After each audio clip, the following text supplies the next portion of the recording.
अक्सर आदमी अपने भीतर यह ख्वाब देख लेता है, यह सपना देख लेता है कि यह जो समय हमारा बीत रहा है या बीता है यह सही नहीं है, आगे आने वाला समय हमारा सही होगा। कितने ऐसे लोग यह सोच कर बैठे होंगे कि 2024 तो हमारा खराब हो गया, 2024 तो हमारे जीवन में सिर्फ दुख और दर्द लेकर आया, सिर्फ पीड़ा ही लेकर आया। लेकिन आने वाला जो नया साल है वो निश्चय ही हमारे जीवन में खुशियां लेकर आएगा, वो निश्चय ही हमारे जीवन में आनंद लेकर आएगा, समृद्धि लेकर आएगा, स्वास्थ्य लेकर आएगा। परंतु यह हमारा सोचना कि आने वाला समय हमारे जीवन में खुशियां लाएगा, यह बिल्कुल गलत है। जो समय हाथ में है, अगर इसे हम सही ना कर सके, अगर इसमें हम प्रसन्न ना हो सके, तो क्या भरोसा कि कल के दिन आप खुश हो लेंगे। एक कौवा गांव छोड़कर भाग रहा था, एकदम पूरी तैयारी कर लिया था, फैमिली सहित निकल गया गांव से। और गांव के बाहर जब निकल ही रहा था, कोयल से भेंट हो गई। कोयल ने कहा, कहाँ जा रहे हो? कौआ ने कहा, बस अब मत पूछो, ये गांव बड़ा दुष्ट है, इस गांव में अब रहना नहीं, अब मैं किसी और गांव में जा रहा हूं। कोयल ने कहा, हुआ क्या? कहा, इस गांव के लोग जब देखो हाथ में पत्थर उठाए रहते हैं, थोड़ा सा कुछ हुआ नहीं कि ले ढेला पत्थर। ऐसी जगह रहने से क्या फायदा, इसलिए मैं ये गांव ही छोड़ रहा हूं, मैं कहीं और जा रहा हूं। कोयल ने कहा, तुम्हें गांव छोड़ने की जरूरत नहीं है, और तुम ये सोच रहे हो कि तुम जहां जाओगे वहां के लोग फूल माला से स्वागत करेंगे। तुम भूल में हो। ध्यान रहे, तुम अगले गांव में जाओगे, वहां भी तुम ढेला ही खाओगे, वहां भी तुम पर पत्थर ही फेंके जाएंगे। इस भ्रम में मत रहना कि तुम कहीं और जाओगे तो स्वागत होगा तुम्हारा। कहा, तो रास्ता क्या है? कहा, रास्ता इतना सा है कि तुम काँव काँव करना छोड़ दो, ये गांव भी ठीक ही है। तुम काँव काँव करोगे, धरती पर कहीं भी जाओगे, ढेला ही खाओगे। अब तुम काँव काँव करना छोड़ना नहीं चाहते, गांव छोड़ने के लिए तुम तैयार हो, तो गांव छोड़ते रह जाओगे, धरती भी छोड़ दोगे, तो मारे चले जाओगे। लेकिन काँव काँव करना छूटा कि ये गांव भी ठीक ही है, मैं भी इसी गांव में रहता हूँ और मुझे तो कोई ढेला नहीं मारता। शकल से तो हम दोनों एक जैसे हैं, तुम भी काले हम भी काले, लेकिन तुम काँव काँव करते हो इसलिए लोग पत्थर उठा लेते हैं। मेरी ध्वनि, मेरी आवाज़ प्यारी है, लोग सुनने के लिए बाहर निकल आते हैं। तो फर्क इतना ही है कि तुम्हें जगह नहीं बदलना है। और अभी क्या होगा, कैलेंडर बदल जाएगा, 2024 के जगह 25 लिखा जाएगा, और क्या बदलेगा? लोग वही रहेंगे, समस्याएं वही रहेगी, जीवन वही रहेगा, जीने का ढंग वही रहेगा, दुख नहीं मिटेगा। संत कहते हैं, कैलेंडर बदले उसके साथ साथ मन भी बदले। और जब मन बदलेगा तो आप जहाँ हैं वहीं आनंद है, जहाँ हैं वहीं स्वर्ग है। फिर कोई पत्थर नहीं फेंकेगा, फिर कोई आपके ऊपर कीचड़ नहीं उछालेगा। फिर जहाँ थे वहाँ भी आनंद था। अब जैसे यहाँ सूर्योदय हुआ, अब कोई कहे मुझे यहाँ सूरज नहीं दिख रहा, तो आप कहेंगे तुम अंधे हो। सूरज उगा है तो दिखेगा ही, और नहीं दिख रहा है तो अंधे हो। अब वो आदमी कहे नहीं, मैं तो ठीक ही हूँ, सूरज भी उगा है, इसका मतलब यहाँ के लोग पापी हैं इसलिए सूरज दिखना बंद हो गया, तो मैं दूसरे गांव चला जाता हूँ। तो आपको क्या लगता है, दिखेगा उससे? धरती पर कहीं चला जाए, धरती तो छोड़ो, वो साक्षात सूर्य ग्रह पर भी चला जाए और अंधा है तो सूरज नहीं देख पाएगा। लेकिन आँखें ठीक है तो यहाँ ही देख सकता है, इसी गांव में देख सकता है। इसी तरह से अगर मन ठीक है तो धरती का कोई कोना बुरा नहीं है, कोई भी जगह बुरी नहीं है। जहाँ आदमी खड़ा हो जाए वहीं आनंद है, वहीं परमानंद है, वहीं सुख है। अच्छे मन वाला व्यक्ति नरक को भी स्वर्ग बना लेता है, बिखरे हुए जीवन को भी एक सूत्र में बांध लेता है। और प्रेम ही वह सूत्र है जो बिखरे हुए जीवन को एक रस एकजुट कर देता है। लेकिन अगर हम पहले ही मन में कचड़ा भर रखे हैं तो धरती के किसी कोने में चले जाएं, दुख ही तो मिलेगा।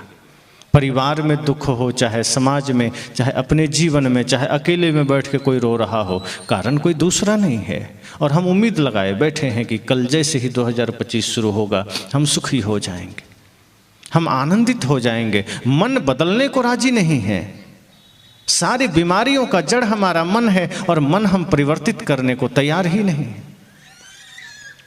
किसी के प्रति कोई द्वेष का भाव आ गया, हम उसे मिटाने को राजी नहीं है।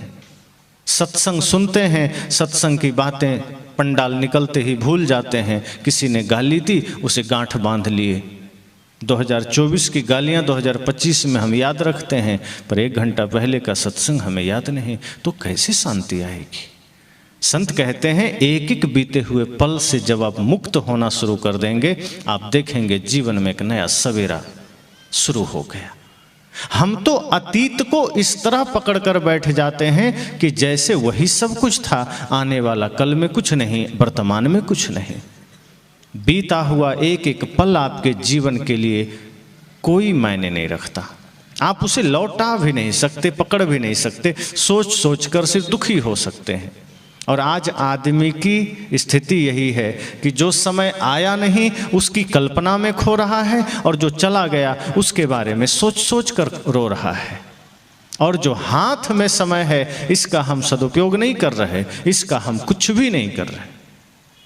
और परिणाम यह होता है कि भविष्य हाथ में है नहीं तो उसका हम कुछ कर नहीं सकते। अतीत हाथ से निकल गया, उसका भी कुछ नहीं कर सकते। और जिस वर्तमान में हम कुछ कर सकते थे, अतीत और भविष्य को सोचते सोचते वो वर्तमान भी निकल जा रहा है। इसलिए हम कैलेंडर बदल देंगे, तारीखें बदल जाएगी, घर भी बदल देंगे, लेकिन शांति नहीं मिलेगी। आदमी सोचता है चलो पुराने घर में विवाद था, पुराने घर में झगड़ा था, अब नया घर बना लेते हैं, शायद यहाँ ठीक हो जाए। और नया घर भी बन गया। सलाह लेकर के सारे चीज़ें नई लगा दी गई, पर्दे लगा दिए गए, टाइल्स लगा दिए गए, सारी चीज़ें बदल दी गई। किसी ने कहा कि वास्तु का ध्यान रखना, सदैव समृद्धि बनी रहेगी, सब कुछ कर दिया गया, लेकिन मन में कचड़ा है। तुरंत घर में, नए घर में ही विवाद शुरू हो गया। भाई से झगड़ा हो गया, पत्नी से हो गया, माता पिता से हो गया। अब आदमी सोचता है इतना सब कुछ किया, झगड़ा क्यों हो गया? तो झगड़ा ईंटों के वजह से थोड़े हो रहा है, आपके पर्दों के वजह से झगड़ा थोड़े हो रहा है, घर के वजह से थोड़े हो रहा है। झगड़ा हो रहा है मन के कारण। मन को धोया नहीं, मन को साफ किया नहीं, मन को नया बनाया नहीं। मन पुराना है, घर नया हो गया, साल नया हो गया, कपड़े नए हो गए, जूते नए हो गए, मन वही पुराना कचड़ा लेकर खड़ा है। तो दुख का कारण तो मन है, पीड़ा का कारण तो मन है। और हम सोचते हैं कि घर हमारे दुख का कारण, हम सोचते हैं ये कपड़े हमारे दुख का कारण। सदगुरु कहते हैं नहीं, अतीत से मुक्त होना पड़ेगा। ये 24 भी सबके लिए बुरा थोड़े था। बहुत ऐसे लोग थे, बहुत ऐसे लोग हैं जिनके लिए 24 भी अद्भुत था। हमारे लिए तो हर दिन अच्छा है। हम जिस जीवन में जी रहे हैं, हमें तो एक एक पल आनंद से भरा हुआ मालूम पड़ता है। कभी ऐसा लगा ही नहीं कि कोई समय खराब है, कोई दिन खराब है। आज हमारे शरीर का जन्मदिन है। लोग मुझे शुभकामनाएं दे रहे हैं, बधाइयाँ दे रहे हैं कि आपको जन्मदिन की शुभकामनाएं। हृदय से मैं सबको शुभकामना का जवाब दिया, लेकिन जब मैं खुद सोचता हूँ तो मुझे लगता ही नहीं कि मेरा जन्मदिन है। मैं इतना ही सोचता हूँ कि जन्मदिन अर्थात जिस तारीख में मैं इस धरा पर जन्म लिया, आज वही तारीख है, इससे ज़्यादा और कुछ नहीं। लेकिन वो दिन तो बिल्कुल भी नहीं है, क्योंकि वो दिन निकल चुका काफी पहले, 35 साल पहले वो दिन निकल चुका। आज तो बिल्कुल नया दिन है और ये जन्मदिन नहीं हो सकता। जब मैं सोचता हूं कि मेरा एक एक पल तो निकल चुका है, वो हाथ में नहीं है, फिर ये आज 35वां जन्मदिन या शायद 36वां होगा, ये मेरा 36वां नहीं हो सकता, क्योंकि इससे पहले के जो समय बीते हैं वो तो बीत गया, हाथ में थोड़े है। तो हाँ, ये हो सकता है कि ये मेरा मृत्यु दिन हो सकता है, क्योंकि एक एक पल में मर चुका हूं। अब जो समय मेरे पास है आगे का है, पीछे का मैं लौटा नहीं सकता। अगर आप गहराई से सोचें तो हमारा 35 साल मर चुका, वो लौटेगा क्या? 35 साल ये शरीर मृत्यु के आगोश में चला गया।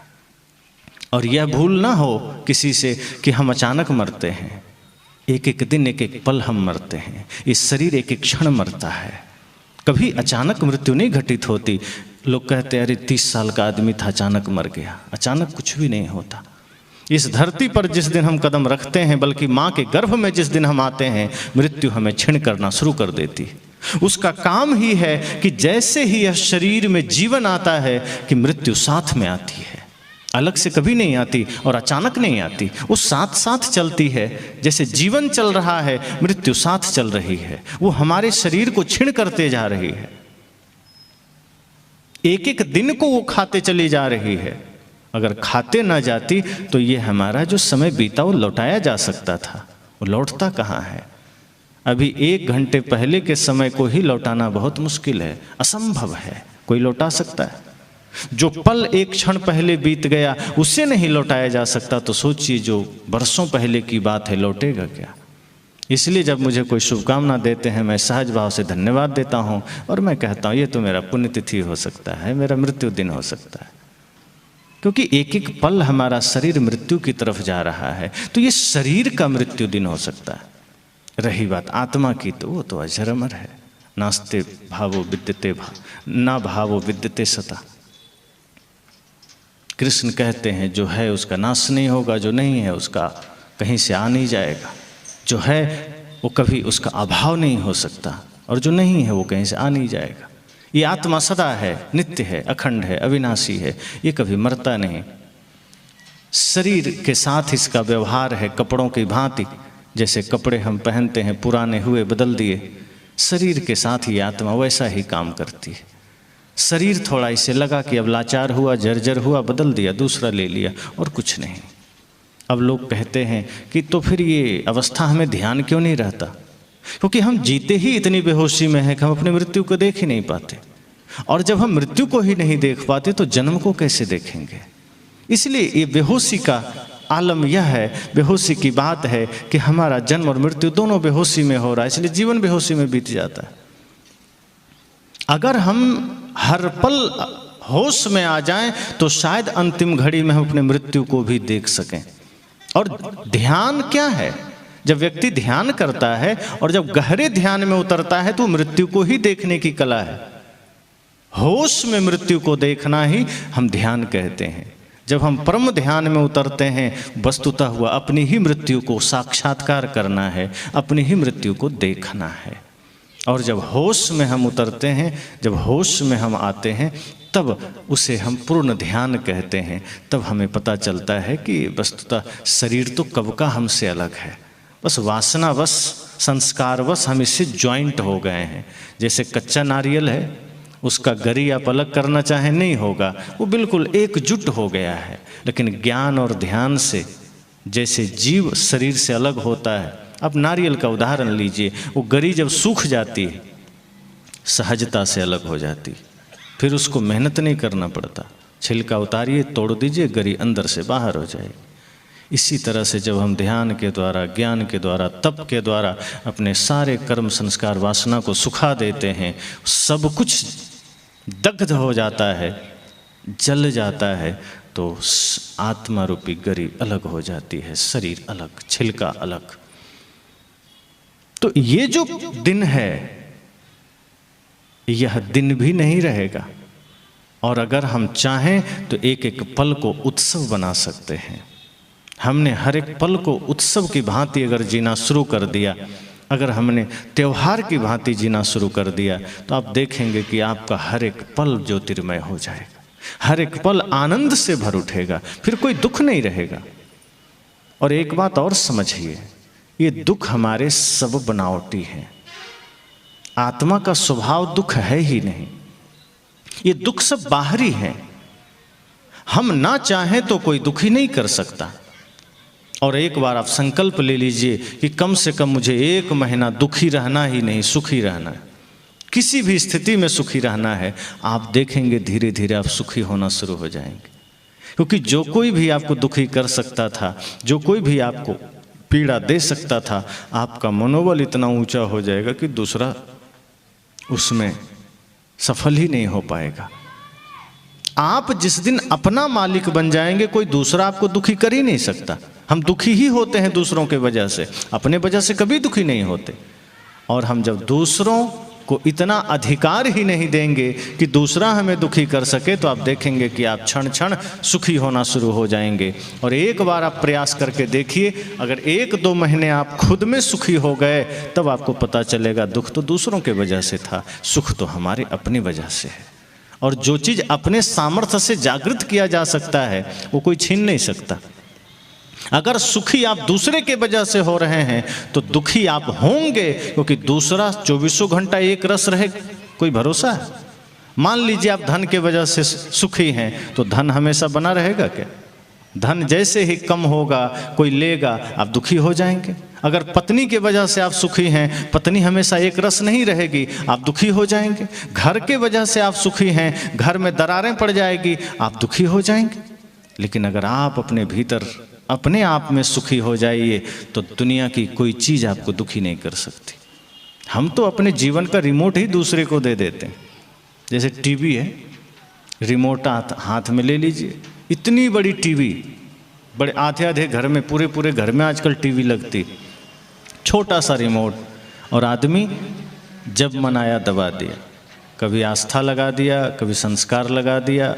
अब बुजुर्ग हैं तो आस्था संस्कार लगा दिए, कभी कभी न्यूज लगा दिए, और बच्चे हैं तो कार्टून लगा दिए, थोड़ा जवान हैं तो फिल्मी चैनल लगा दिए।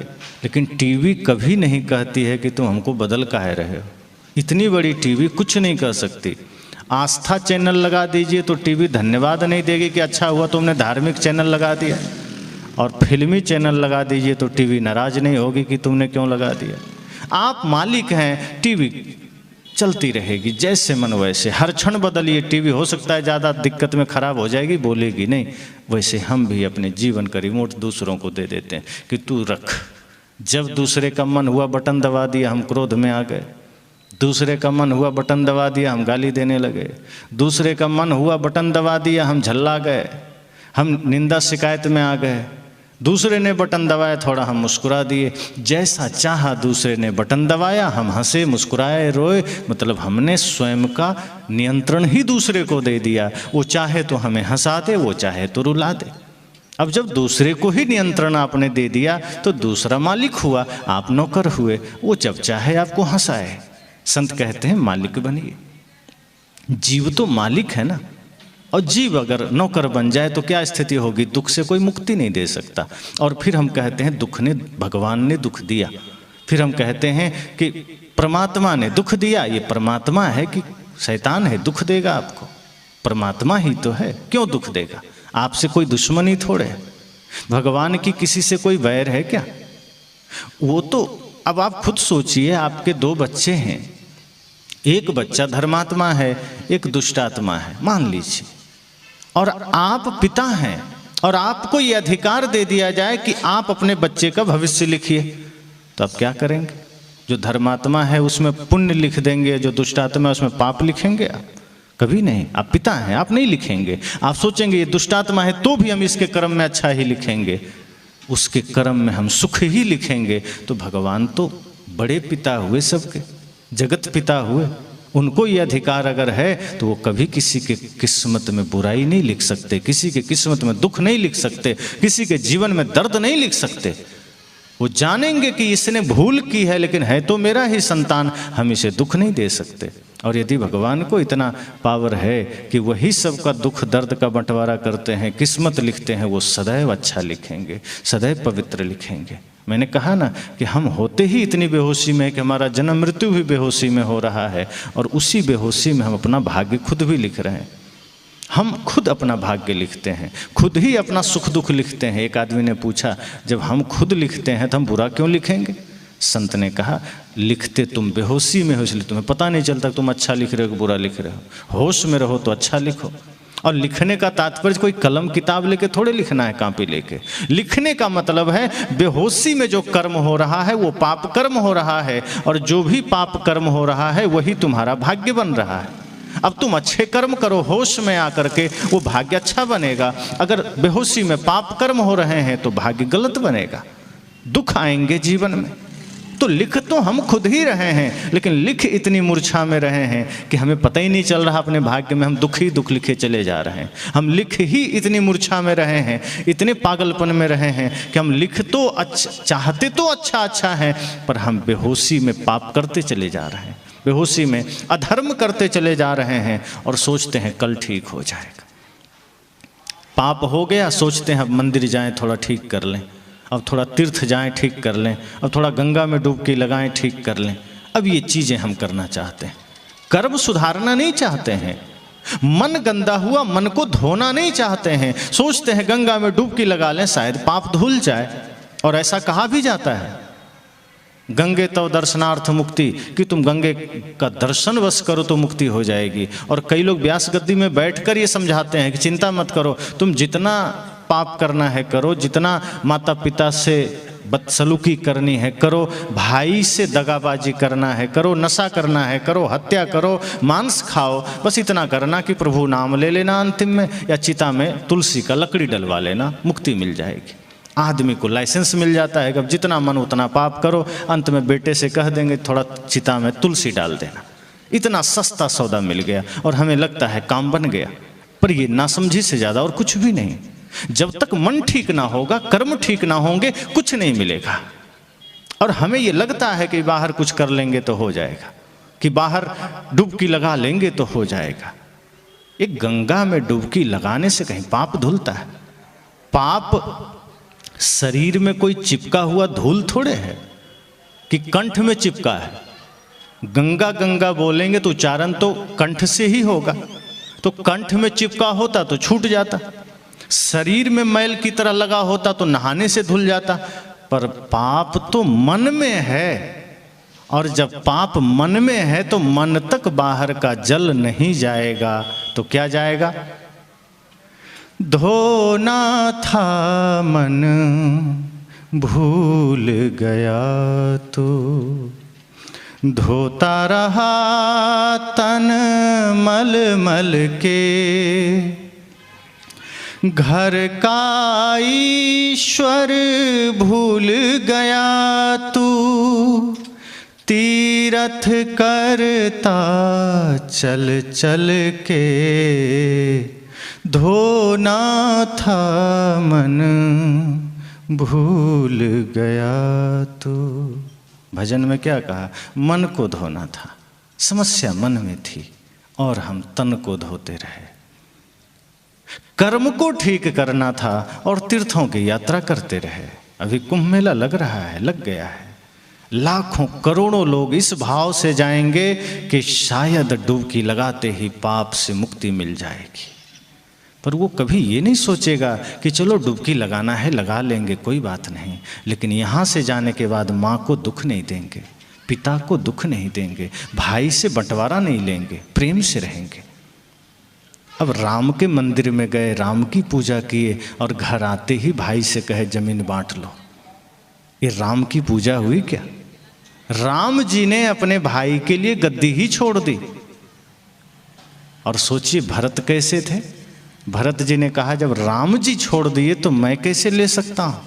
तो राम जी ने अयोध्या की गद्दी को फुटबॉल समझ के लात मार दिया कि नहीं चाहिए, ले ले तू, मुझे तो भाई चाहिए। भरत जी ने कहा तो मैं कौन सा लेने बैठा हूँ, मुझे भी आप ही चाहिए, ये गद्दी नहीं चाहिए।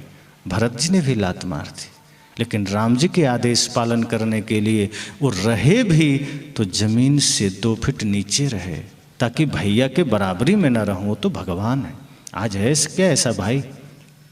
राम की पूजा है, धर्म की यात्रा है, तीर्थ की यात्रा है, गंगा में डुबकी है, राम नाम जाप है, रामायण का पाठ है। लेकिन भाई ऐसा नहीं है, कर्म ऐसा नहीं है। बाहर सब कुछ राम की तरह है, लेकिन भीतर सब कुछ रावण की तरह है। यही तो उल्टा हो गया। बाहर दिखावा ना होती कोई बात नहीं, रामायण का पाठ भी ना होता कोई बात नहीं, लेकिन जीवन अगर राम की तरह हो जाता तो क्षण क्षण रामायण प्रदर्शित होता, कर्म में रामायण उतर जाता। लेकिन ऐसा कहाँ है। राम जी ने जो करके दिखाया वो हम करने का संकल्प कहाँ लेते हैं। हम सिर्फ सोचते हैं कि राम का नाम लेंगे काम बन जाएगा। राम जी ने ऐसा तो नहीं कहा कि तुम नाम बस लेना और काम बन जाएगा, कि तुम गंगा में डुबकी लगाना और काम बन जाएगा। अगर ऐसा सच में होता तो राम जी कह देते कि भाई कोई बात नहीं, तू मेरा नाम ले लेना, मैं तुम्हें मिल जाऊंगा। लेकिन राम जी ने क्या कहा। एक आदमी राम जी के पीछे दौड़ा चला जा रहा था। राम जी ने मुड़ कर देखा कि कोई मेरे पीछे भागा चला आ रहा है। कहा तुम कहाँ आ रहे हो। कहा आप ही को पाना चाहते हैं। कहा हमको। तो दौड़े क्यों चले आ रहे हो। कहा आपको पाने के लिए आपके पीछे दौड़ रहे हैं, बहुत देर से दौड़ रहे हैं, आप दिखाई भी नहीं देते थे, अब तो दिखने लगे हैं, अब मैं आपको पालूंगा। राम जी ने कहा ये जितनी दूरी अब बच गई है ये जन्म जन्म तक बच जाएगी, तुम मुझे नहीं पा सकोगे। वो आदमी हैरान हुआ, कहा अब तो आप दिख रहे हैं, अगर मैं जोर से छलांग लगा दूं तो आपसे आगे निकल जाऊंगा, और आप कहते हैं पा नहीं सकेंगे। क्यों।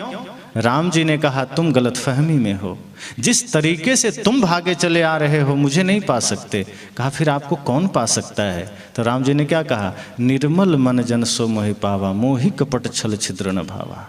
कहा तुम जो सोच रहे हो कि पाप करके मेरे पीछे आ जाओगे राम मंदिर में और मुझे पालोगे, बिल्कुल नहीं। अगर मुझे पाना है तो मन को निर्मल करो, और जहाँ मन निर्मल हुआ राम वहीं मिल जाएंगे, मेरे पीछे आने की जरूरत नहीं है। जो कपटी हैं, छली हैं, वो मुझे पा नहीं सकते, वो मुझे जान भी नहीं सकते, पाना तो दूर की बात। और यदि तुमने मन को निर्मल किया तो मैं वहीं हूं जहां तुम हो। तो राम जी ने कर्म करने की बात कही, पवित्र कर्म करने की बात कही, मन को निर्मल करने की बात कही, नहीं कहा कि डुबकी लगा लेना। उन्होंने तो ये भी करके दिखाया कि प्रातः काल उठ के रघुनाथा मात पिता गुरु नावहि माथा। माता पिता गुरु ये तीन को ही वंदन किया राम ने, गुरु रूप को, माता पिता को। कहा अगर जीवन में शांति चाहते हो तो प्रातः उठना तो सर्वप्रथम माता पिता के चरण स्पर्श करना और गुरु को नमन करना। ये शिक्षा राम जी ने दी। तो राम जी ने तो कर्म करके दिखाया, जीवन जीकर दिखाया, और हम सोचते हैं उनका नाम लेकर के खूब पाप करते हुए हम पुण्य पालेंगे। ऐसा नहीं है। राम जी ने अपने भाई से प्रेम दिखावा नहीं किया, वास्तव प्रेम किया, और इतना प्रेम किया कि उस प्रेम का आज हम उदाहरण देते हैं, उस प्रेम का आज हम लोगों को एग्जाम्पल देते हैं कि देखो राम जी के जीवन में प्रेम है। कौशल्या माता के प्रति तो समर्पण है ही, क्योंकि जन्म दिया था। जिस माँ ने, जिस सौतेली माँ ने जंगल दिया था, उनको भी उतना ही सम्मान दिया। बल्कि जब जाने लगे जंगल तो माता कौशल्या से पहले कैकेयी का चरण स्पर्श किया, और जब जंगल से लौट कर आए तब भी माँ कौशल्या से पहले माता कैकेयी और सुमित्रा का चरण वंदन किया। ये राम जी ने दिखाया। आज तो अपनी माँ अगर दो बात कड़ा होकर कह दे तो बेटा 2 दिन भोजन नहीं करता, घर से बाहर ही रहता है, हमको कह कैसे दिया। और वो पूजा राम जी का करते हैं कि हम तो राम के भक्त हैं। क्या खाक राम का भक्त है। राम का भक्त होने का मतलब है कि राम का आदर्श आचरण में उतरे, सिर्फ मुख में नहीं राम राम राम राम कर दिया काम हो गया। ये तो ऐसा ही हुआ, मुख में राम बगल में छुरी, कि मुख में तो राम राम है बगल में छुरी रखे हुए हैं। राम कहते हैं नहीं, वास्तव में प्रेमी बनो, वास्तव में मातृपितृ भक्त बनो, वास्तव में गुरु भक्त बनो, वास्तव में राष्ट्र भक्त बनो। लोगों ने कहा राम जी से कि हे प्रभु, पूरी दुनिया आपका भजन करती है, आपका स्मरण करती है, आपका गुणगान करती है, सब आपको भजते हैं, कोई है ऐसा जिसको आप भजते हैं। जानते हैं राम जी ने क्या कहा, भरत सरिस को राम सनही, जग जप राम राम जप जेहि। उन्होंने कहा भरत से प्यारा मुझे और कौन हो सकता है। दुनिया मुझे राम को भजती है, मुझे मेरा स्मरण करती है, मैं अपने प्यारे भाई भरत को भजता हूँ। सोचिए कितना प्रेम है। और हम सोचते हैं नाम जप करके, व्रत करके, तीर्थ में यात्रा करके पुण्य मिल जाए। कर्म बदलना नहीं चाहते। राम ने, कृष्ण ने अपने कर्म से दुनिया को शिक्षा दी कि जब तक तुम्हारे कर्म पवित्र नहीं होंगे तुम कुछ नहीं पा सकोगे। और हम सोचते हैं कि उनका नाम लेके हम कुछ भी कर लें। कर्म चाहे कितना भी बुरा बना रहे, चाहे हमारा मन कितना भी गंदा बना रहे, और हम सोचते हैं पूजा करें और कल हमारा सब कुछ नया हो जाए। तो नया करना है तो मन को भी तो नया करना पड़ेगा। स्वर्ग चाहिए तो कर्म को भी तो पवित्र करना पड़ेगा। कर्म है गंदा, मन है गंदा, और सोचते हैं स्वर्ग मिल जाए। साहब ने कहा कि हम सदैव यह सोचते हैं कि जो अच्छा समय था वो या तो आगे आएगा या बीत चुका। वर्तमान सबसे गंदा है, हम इसमें क्या कर सकते हैं। और गंदा इसलिए लगता है क्योंकि हम जो बीता हुआ समय है उसकी चर्चा और उसकी कल्पना में है, और जो आने वाला समय है उसके बारे में सोच सोच के परेशान है। वर्तमान में जीना ही नहीं चाहते, इसलिए सब कुछ मिथ्या लगता है, इसलिए सब जगह दुख नजर आता है। दुख है ही नहीं, दुख हम सिर्फ तैयार करते हैं।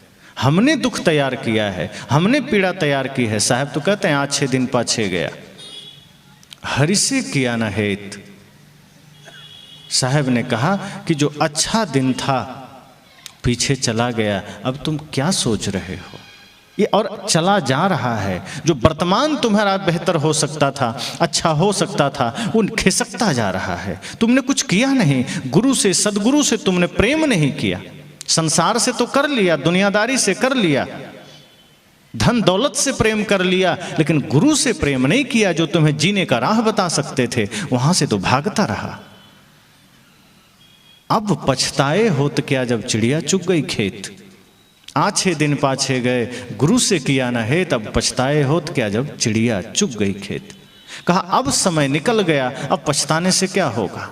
जब समय था तो जागे नहीं, जब कुछ कर सकते थे, किया जा सकता था, जीवन को जिया जा सकता था प्रेम से, सत्य से, अहिंसा से, तो जिया नहीं, निकल गया और अब रो रहे हैं।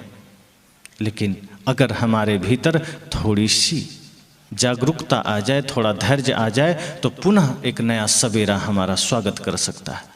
लेकिन जैसे ही सूर्यास्त होने को होता है हम रोने लगते हैं, उस सूर्यास्त हो गया, दिन निकल गया, अब मैं क्या करूं। संत कहते हैं जो दिन निकल गया, बीत गया, ठीक है, अच्छा हो सकता था, अच्छा कर सकते थे, दिन में कुछ नेक काम कर सकते थे, तुम ना कर सके, पर अब चिंता मत करो, थोड़ा धैर्य रखो, थोड़ा होश में रहो और ये सोचो कि ये सूर्यास्त का भी स्वागत है, क्योंकि सूर्यास्त का स्वागत करोगे तभी एक नए सूर्योदय तुम्हारे द्वार खड़ा होगा। इसलिए इस सूर्यास्त से भी एक प्रेरणा लो कि ये सूर्यास्त के बाद ही सूर्योदय का पुनः आगमन होगा। तो सूर्यास्त के समय थोड़ा धैर्य रखो, क्योंकि जो सूर्यास्त के पहले का समय था तुमने खो दिया, जो जीवन का कीमती समय था तुमने खो दिया, जो जीवन का महत्वपूर्ण पल था तुमने खो दिया, माया मोह में लगा करके, प्रपंच में लगा करके। पर अब अगर किसी कारण से नया कोई अवसर मिल जाए, नया सवेरा मिल जाए, प्रतीक्षा करो, और अगर ना मिले तो समझना कि हमारा सब कुछ खो गया, बीत गया। और जैसे ही हम थोड़ा धैर्य रखते हैं, एक नया सवेरा पुनः आता है, एक नया सूर्योदय होता है। और अब हमारी जिम्मेदारी है कि उस नए सूर्योदय में, नए सवेरे में हम अपने मन को नया करें। किसी ने कल हमसे बुरा बर्ताव किया, उसी क्षण भूल जाइए। किसी ने गाली दी, वहीं भूल जाइए।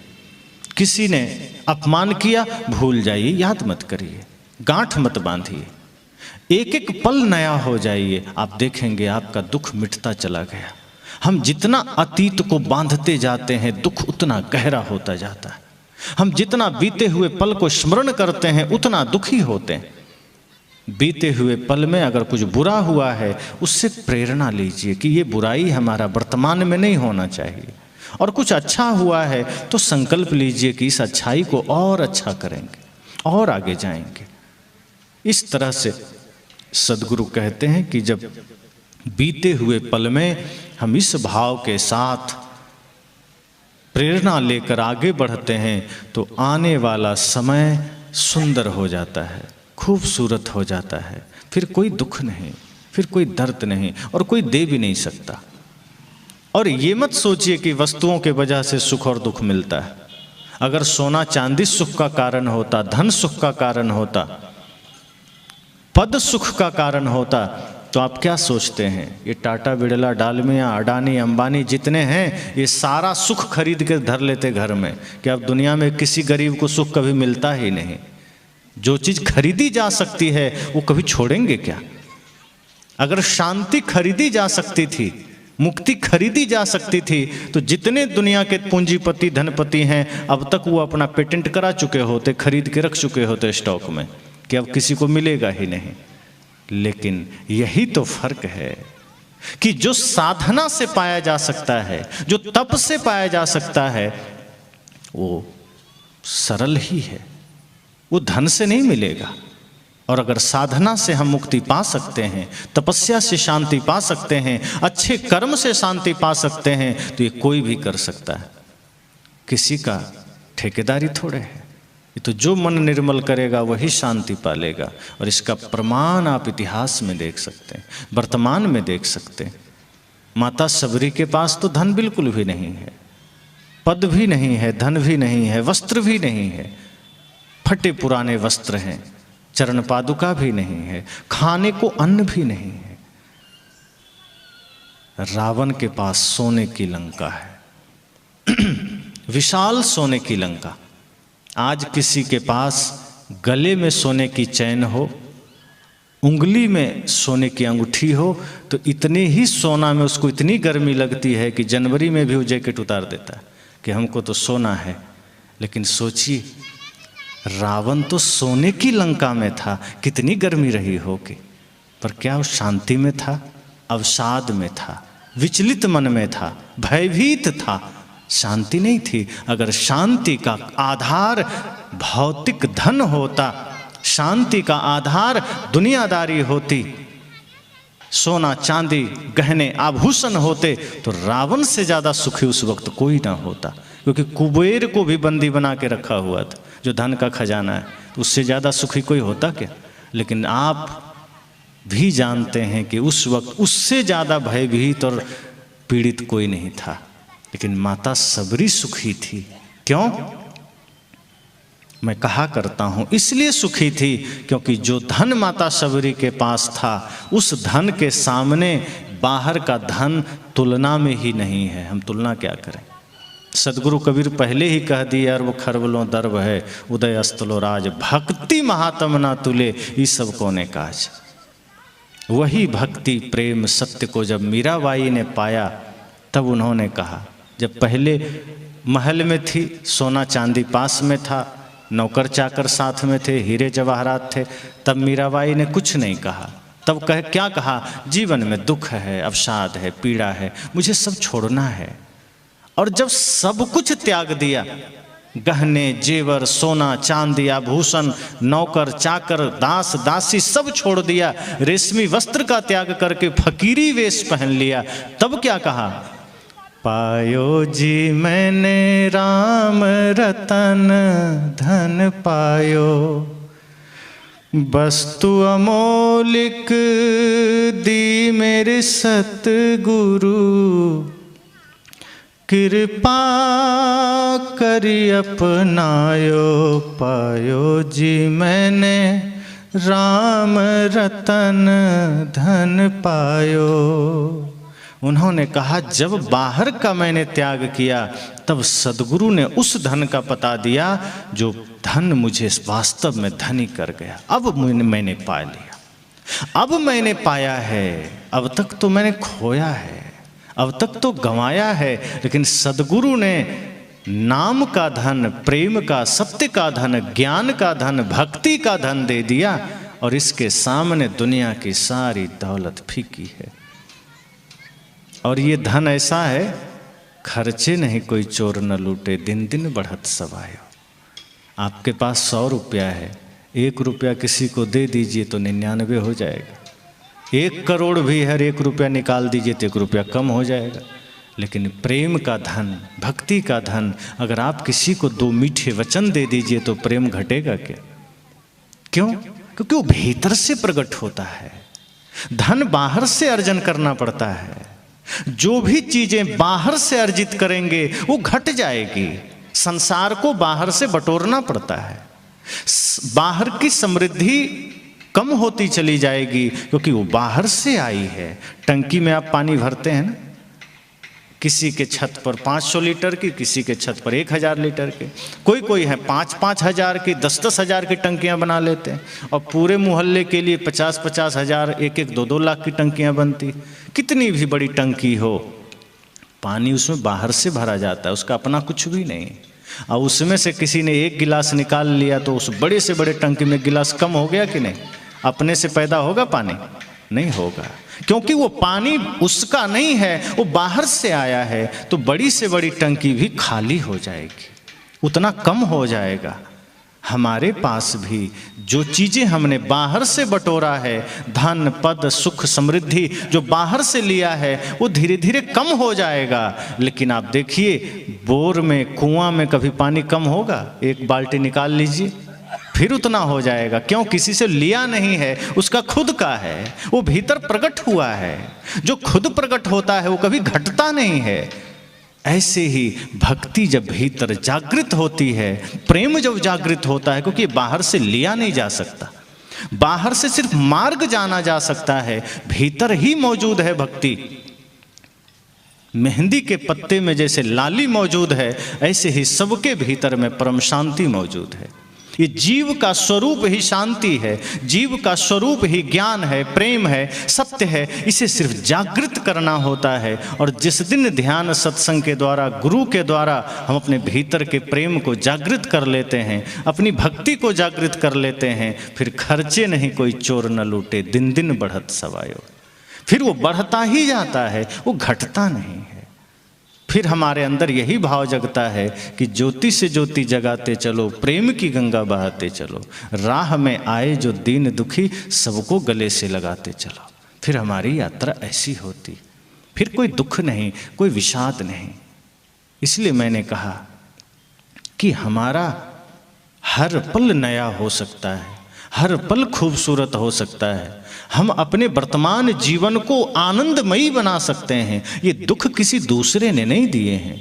आपको लगता है कि किसी के वजह से हम दुखी हो गए, तो किसी के वजह से अगर आप दुखी हुए और किसी के वजह से ही सुखी होना चाहते हैं, तो वो सुख फिर मिट जाएगा, वो आनंद पुनः मिट जाएगा।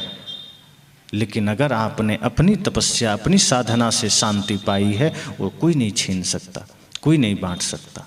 इसलिए जो बीता है उसमें मन अटकाना, दुख को निमंत्रण देना है। और जो नहीं आया समय, उस पर मन को आस बंधाना कि शायद 25 में हमारे किस्मत खुलेंगे, तो 25 में क्या, 50 में भी नहीं खुलेंगे अगर यही कर्म रहा तो।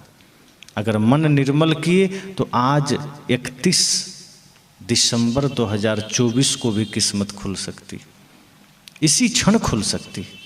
लेकिन अगर मन गंदा रहा तो नहीं खुलेगा, और मजबूत ताले लगते चले जाएंगे, और वो इतनी मजबूती से बंद हो जाएगा कि हम फिर डिप्रेशन में चले जाएंगे, अवसाद में चले जाएंगे।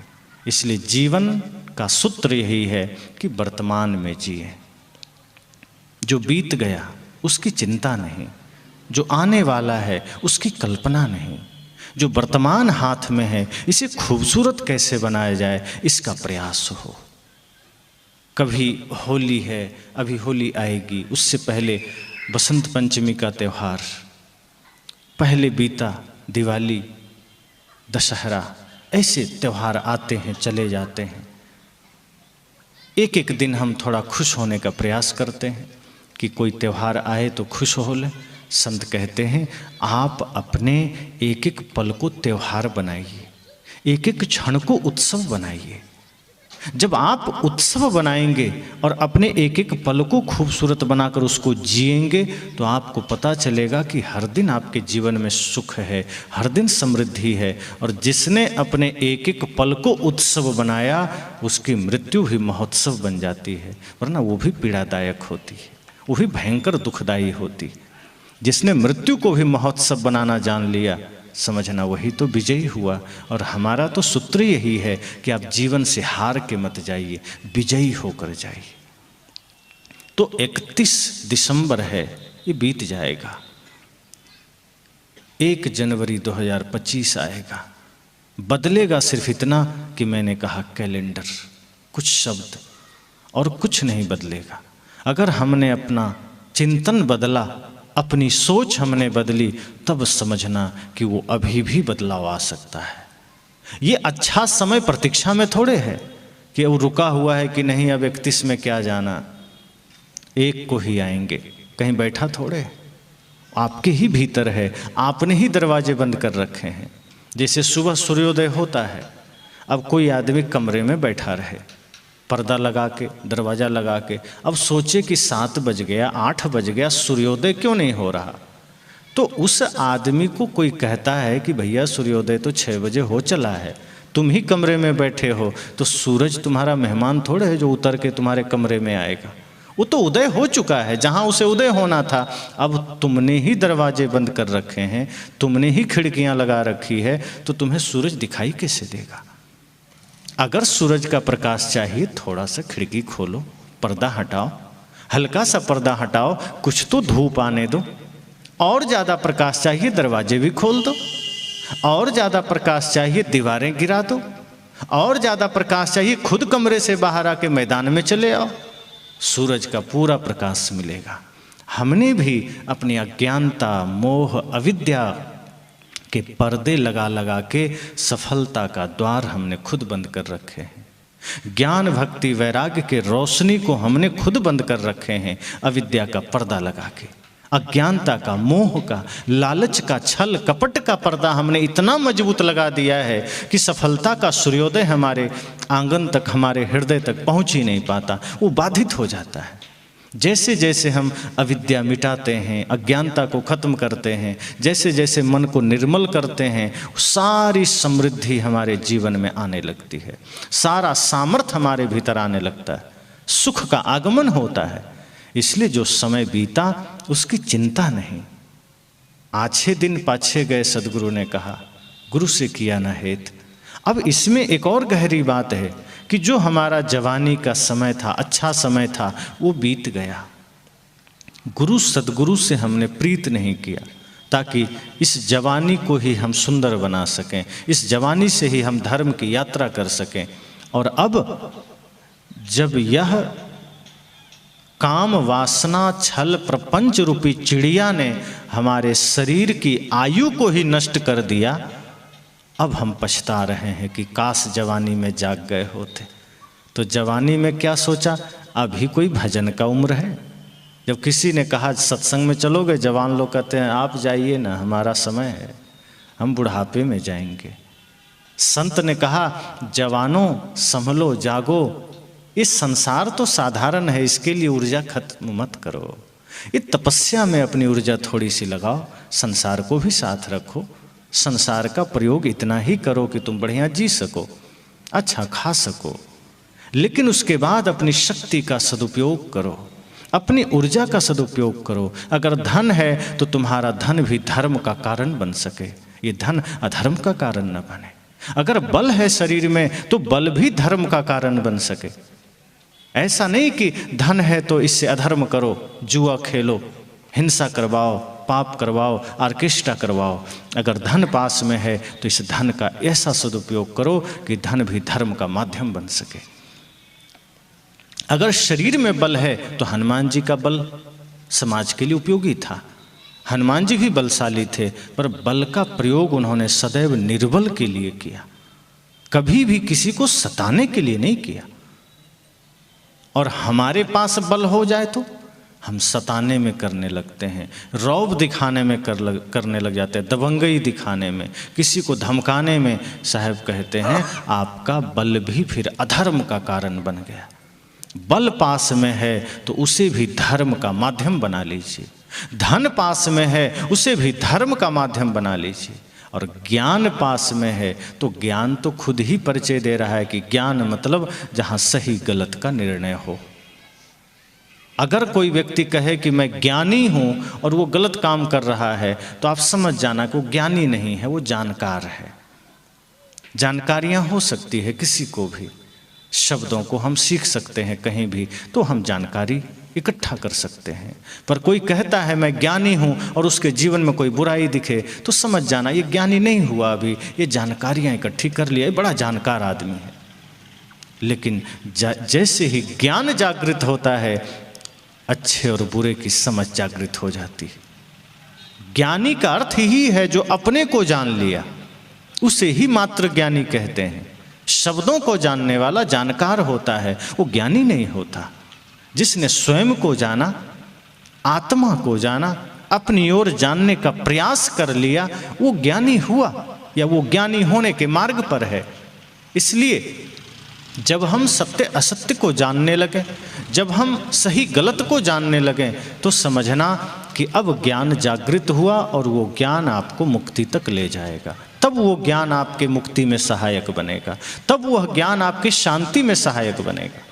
वरना कई बार तो खुद ज्ञान ही डूबने का कारण बन जाता है। अर्थात जानकारी, अधिक जानकारी हुई तो घमंड साथ में आ जाता है कि मैं तो शास्त्र जानता हूँ, मैं तो वेद जानता हूँ, मैं तो गीता भी जानता हूँ।